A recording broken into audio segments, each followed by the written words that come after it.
words have power because we are kings and our words matter.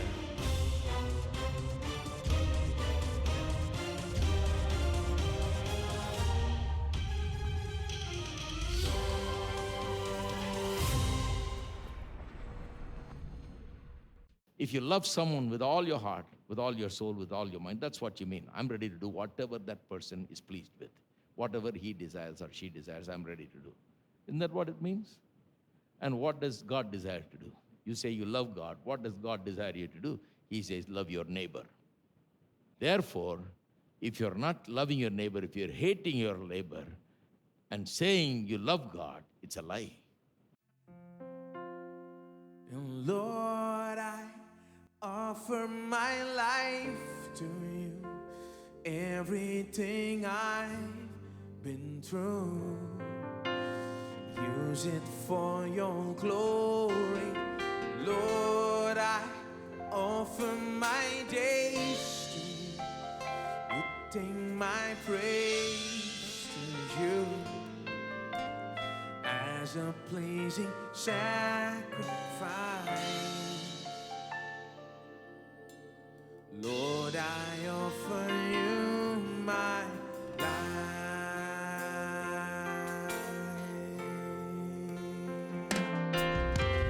All that I am, all that I have, I lay them down before you, oh Lord.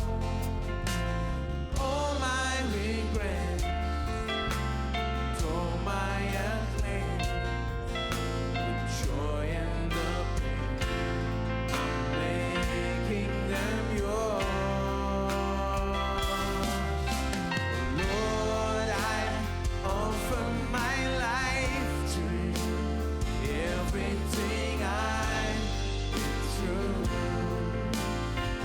use it for your glory. Lord, I offer my days to you, lifting my praise to you as a pleasing sacrifice.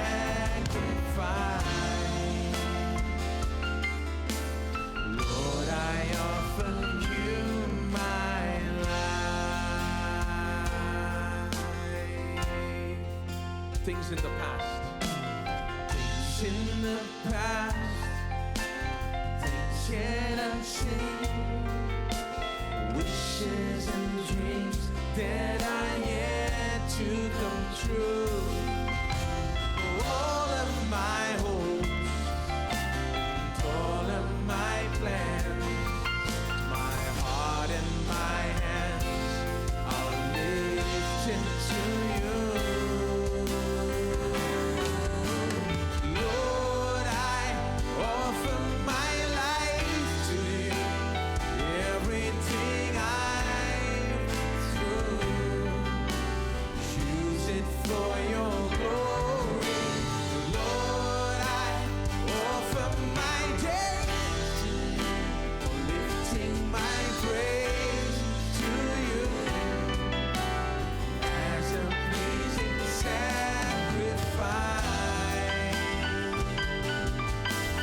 Lord, I offer you my life. Lord, I offer you my life.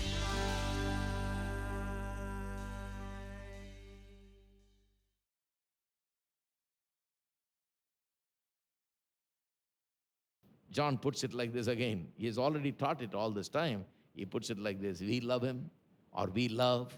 I like that translation. We love because he first loved us. Otherwise, we won't be able to love at all with this kind of love. We love because he first loved us. This is the gospel. This argument is based on the gospel.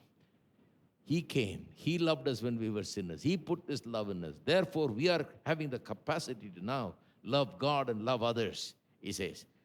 Verse 20, the second argument is more interesting. He says, if someone says, I love God, and hates his brother, he is a liar. For he who does not love his brother whom he has seen, how can he love God whom he has not seen? Now, this is also another verse I'm sure a lot of Christians are familiar with. I've been familiar with this for a long time, because when you read the New Testament, you come across all these verses. These are very heavily used verses, right?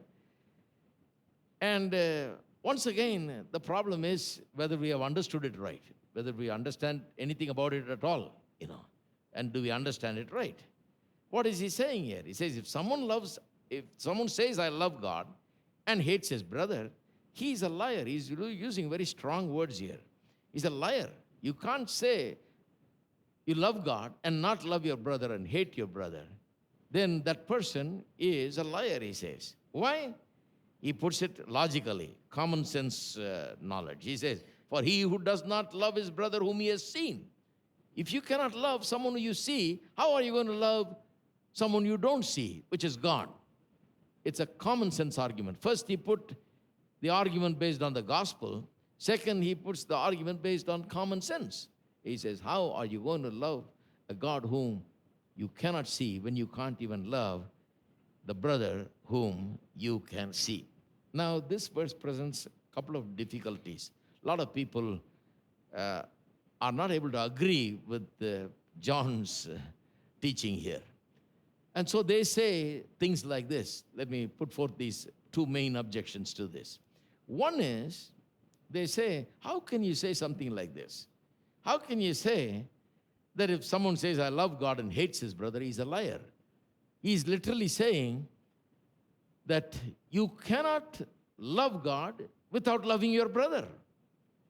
If you say you love God, then you must love your brother. If you say you love God and you hate your brother, you are a liar. You cannot love God and hate your brother. The two things do not go together. So if a person says, I love God and hates his brother, he's a liar. It's not true.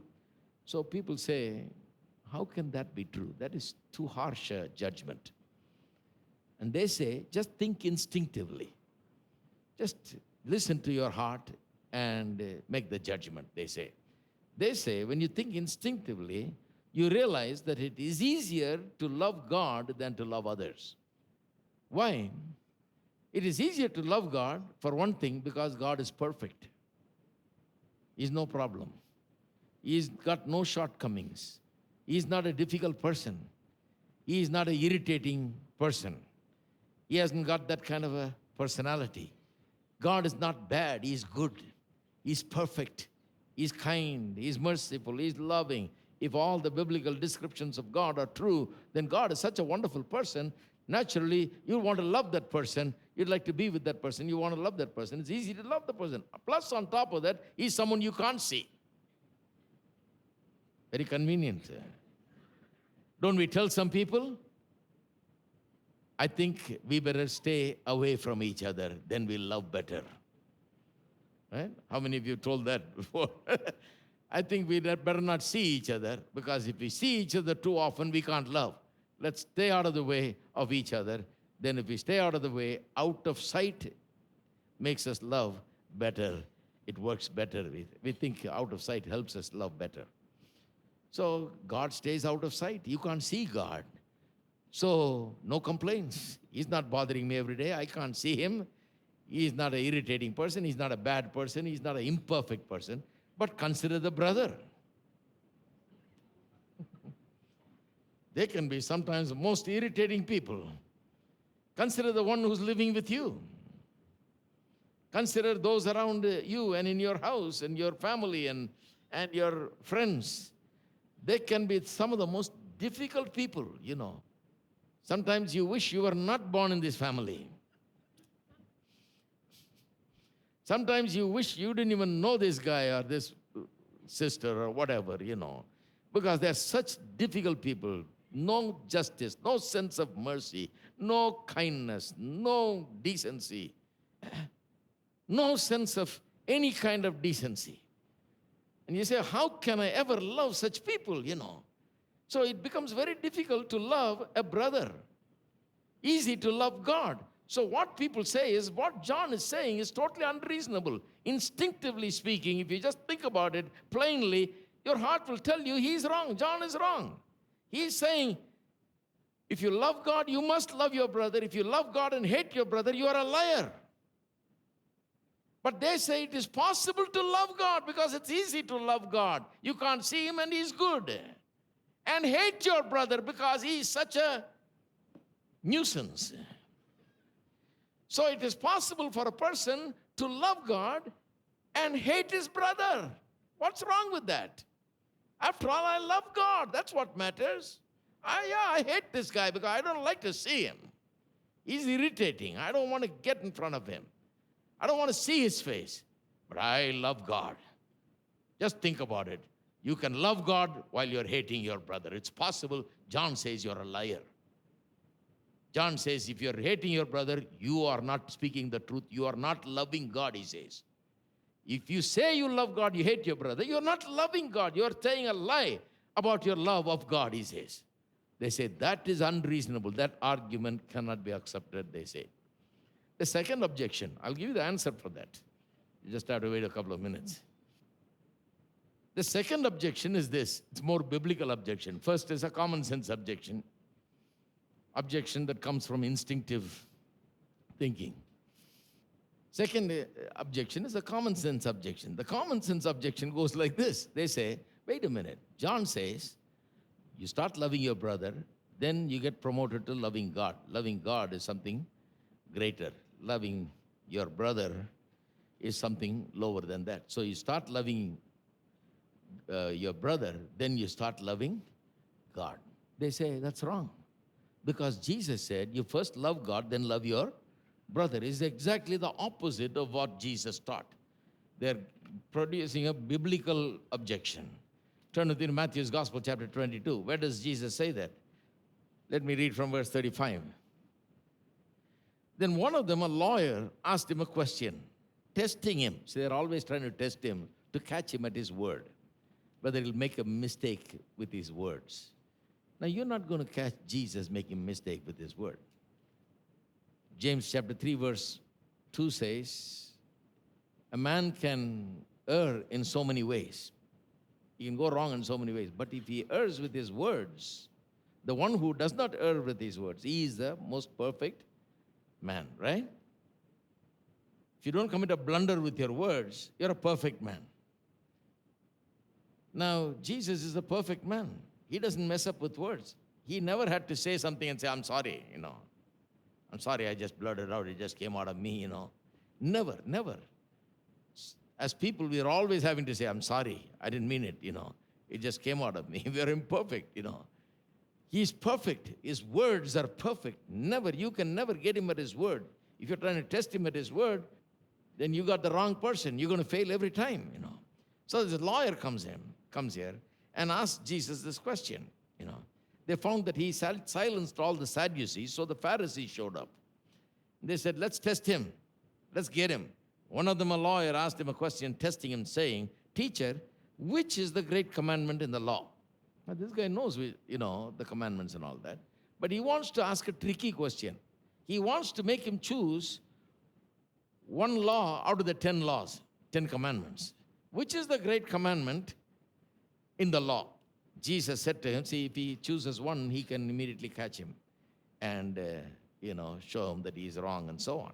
Jesus said to him, you shall love the Lord your God with all your heart, with all your soul, and with all your mind. This is the first and great commandment. And the second is like it, you shall love your neighbor as yourself. On these two commandments hang all the law and the prophets. What Jesus is saying is all the 10 commandments are important, basically. Where does he say that? You may say, well, brother, he's only talking about 2 commandments now. What happened to the 10 commandments? He got rid of 8 of them. He's got only 2 here. No, he simply divided the 10 commandments into 2 things. 2 ways he classified it. The first 4 commandments of the 10 commandments having to do with loving God, your relationship with God. The last commandment, the next few commandments, all the way to the end, is about loving one another. So the commandments, the 10 commandments, if you take and analyze, it's got 2 major sections in it. One is loving God and loving others. So he says the first and the great commandment is that you love your God, love the Lord your God with all your heart, with all your soul, and with all your mind. That's the first and great commandment. And the second is like it. Second is like it means that second is also great. The second is equally great. And the second is just like the first one. He doesn't differentiate anything. The second is like it, he says. A lot of people ignore that, The second is like it. You shall love your neighbor as yourself. On these two commandments hang all the law and prophets. Not only the 10 commandments, he says, the entire Old Testament, the law and the prophet refers to the first 5 books of the Bible, the law, and the prophets refers to the rest of the books of the Old Testament.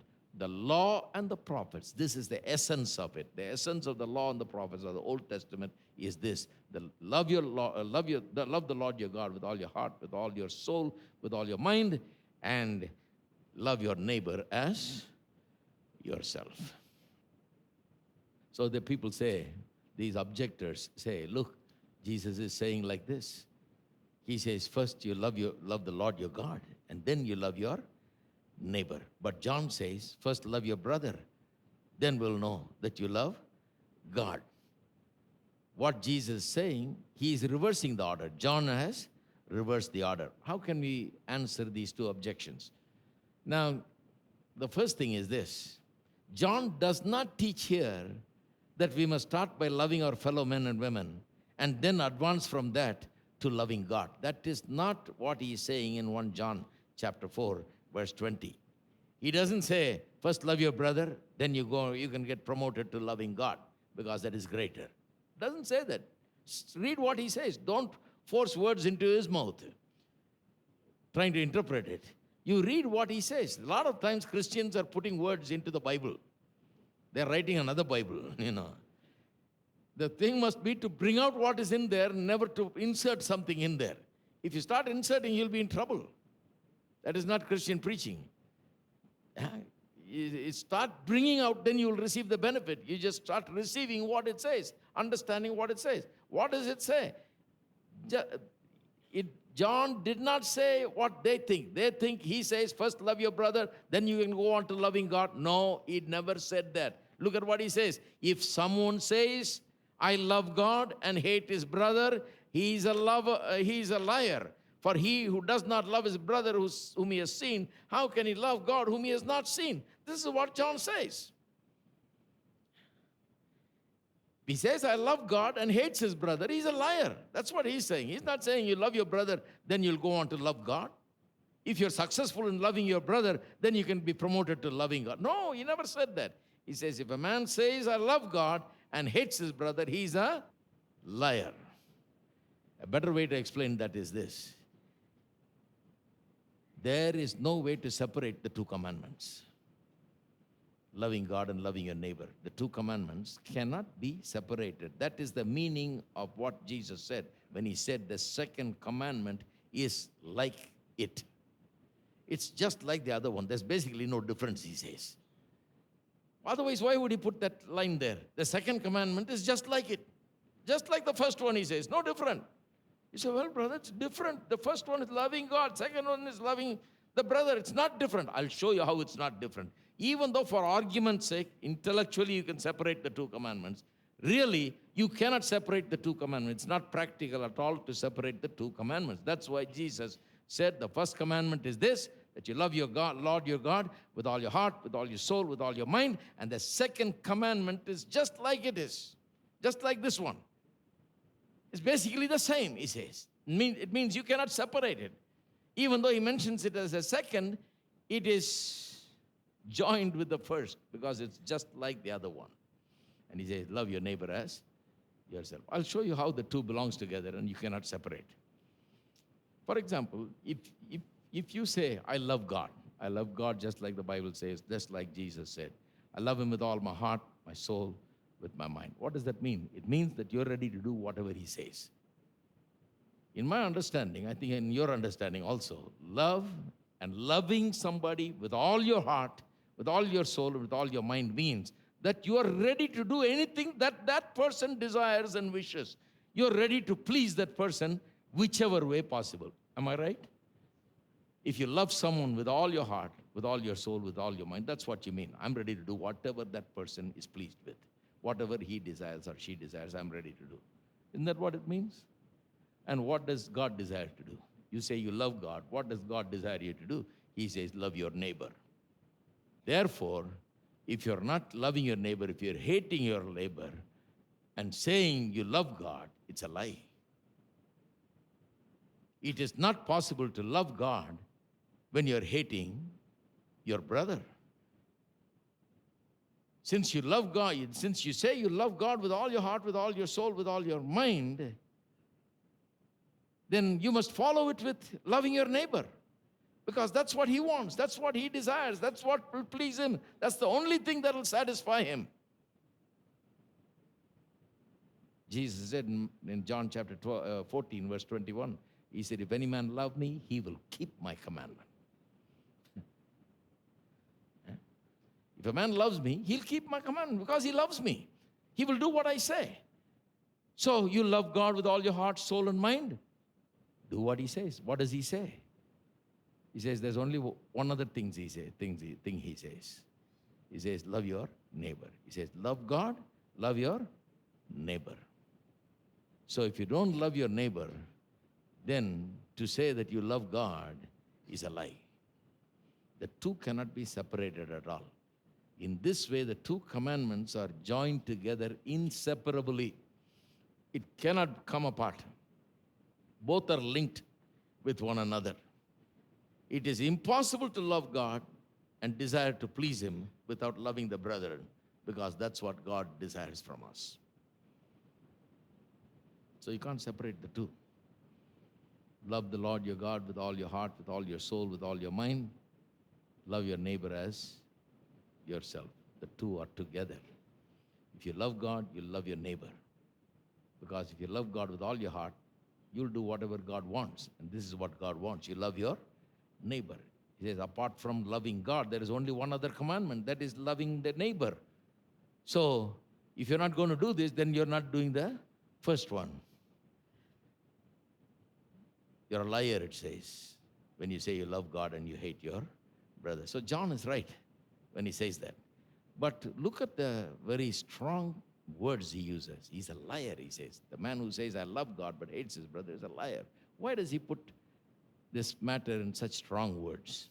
He's got some other things also going on in his mind. Now, just like these days, and always it's been in the New Testament church, there have been heresies and false teachings that have been spreading among the church. It's the devil's job to spread all kinds of wrong teaching inside the church to divert the people away from the main issues and divert the people away from the truth and living for God, to make them somehow unsuccessful. One of the tricks that the devil has used from the very first century itself, the later part of the first century itself, is to bring in a trend towards mysticism. Now, you know what mysticism is. Practically, mysticism works out like this. For example, when it comes to love, mysticism makes love a matter of sentiment and feeling. So a person who's into mysticism will say, well, I want to experience the love of God. I wanted to experience the love of God, so I went into the woods. I went separately, away from this world. And I shut myself in that forest, in that woods. And I stayed there, didn't eat anything. And I'll tell you, about the fourth or the fifth day, the love of God was just poured on me. I was so drenched, and I was swimming in love, and I was so filled with God's love. It was just poured out on me, and I had this wonderful experience. Now, I'm a total Pentecostal, you know. You need to have no doubt about it. I believe all these experiences. Is no problem for me. If a man comes and confesses that this is what he experienced, really, I have no problem, because I believe that people can have experiences like that. I have known people having experiences like that. It is quite possible that a man has an experience like that. But if you reduce love to a sentiment or just a feeling and say love is nothing more than that sentiment and feeling, that I don't go for.